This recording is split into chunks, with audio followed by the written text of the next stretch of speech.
Hi, നമസ്കാരം. എനിക്ക് India ബ്ലോക്കിന്റെ നേതാവും പ്രതിപക്ഷ നേതാവുമായ രാഹുൽ ഗാന്ധിയോടാണ് ചോദിക്കാനുള്ളത്. താങ്കൾ കഴിഞ്ഞ ആഴ്ച നടന്ന ഇന്ത്യ ബ്ലോക്ക് മീറ്റിംഗിൽ പറഞ്ഞൊരു കാര്യമുണ്ട്.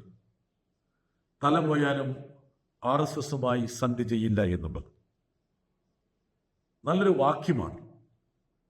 പക്ഷേ താങ്കളുടെ കേരളത്തിലെ സർക്കാർ എന്താണ് ചെയ്തുകൊണ്ടിരിക്കുന്നത്?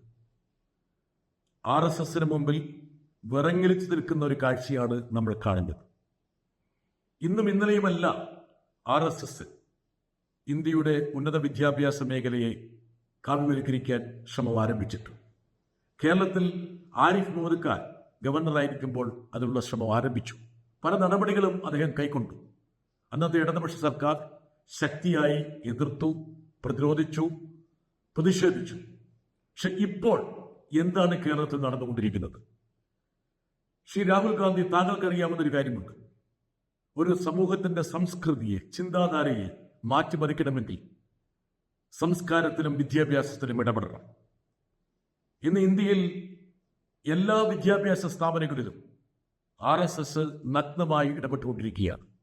സർവകലാശാലകളുടെ നിയന്ത്രണം ഏറ്റെടുക്കുന്നു, സിലബസുകൾ മാറ്റിമറിക്കുന്നു, കരിക്കുലങ്ങൾ അവരുടേതായ രൂപത്തിൽ പൊളിച്ചെഴുതുന്നു.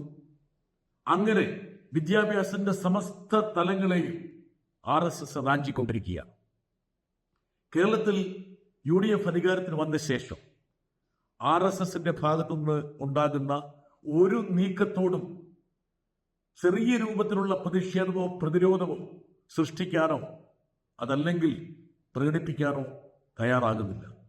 ഗവർണറുമായി ഏറ്റുമുട്ടാൻ ഞങ്ങളില്ല എന്നുള്ളതാണ്. ശ്രീ രാഹുൽ ഗാന്ധി, ഇതാണോ താങ്കളുടെ നയം? യഥാർത്ഥത്തിൽ കഴിഞ്ഞ ഏതാനും ദിവസങ്ങളായി ഉന്നത വിദ്യാഭ്യാസ മേഖലയിൽ എന്താണ് സംഭവിക്കുന്നത്?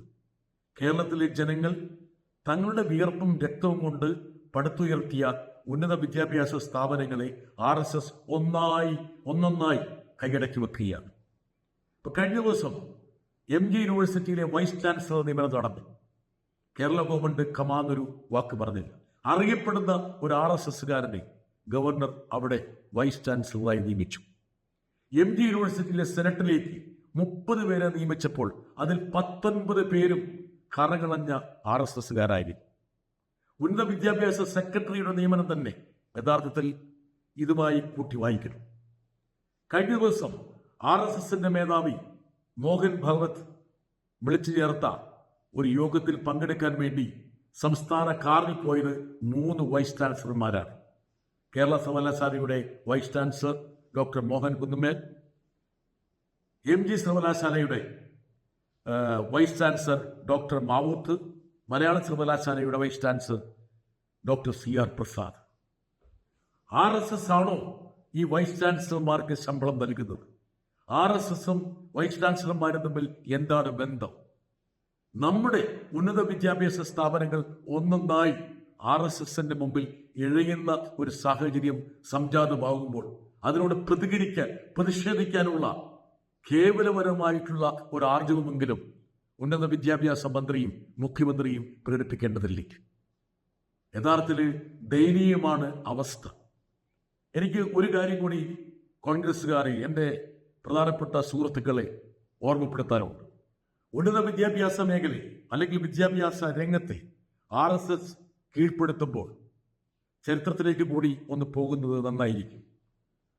എൻ്റെ കോൺഗ്രസ് സുഹൃത്തുക്കളെ ഒന്ന് ഓർമ്മപ്പെടുത്തട്ടെ.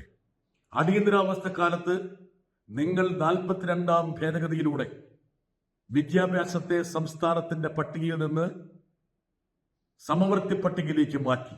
അന്നു മുതലാണ് കേന്ദ്ര സർക്കാർ വിദ്യാഭ്യാസ മേഖലയിൽ ഇടപെട്ടു തുടങ്ങിയത്. ഇപ്പോഴും കോൺഗ്രസിന്റെ പ്രധാനപ്പെട്ട നേതാക്കളൊക്കെ പാർലമെന്റിൽ മേനി നടിക്കാറുണ്ട്. ഞങ്ങളുടെ ഭരണകാലത്താണ് വിദ്യാഭ്യാസത്തെ സംസ്ഥാന പട്ടികയിൽ നിന്ന് മാറ്റിയെന്നുള്ളത്. വനത്തിന്റെ കാര്യത്തിലും പരിസ്ഥിതിന്റെ കാര്യത്തിലും ഇത് തന്നെയാണ് നിങ്ങൾ ചെയ്തത്.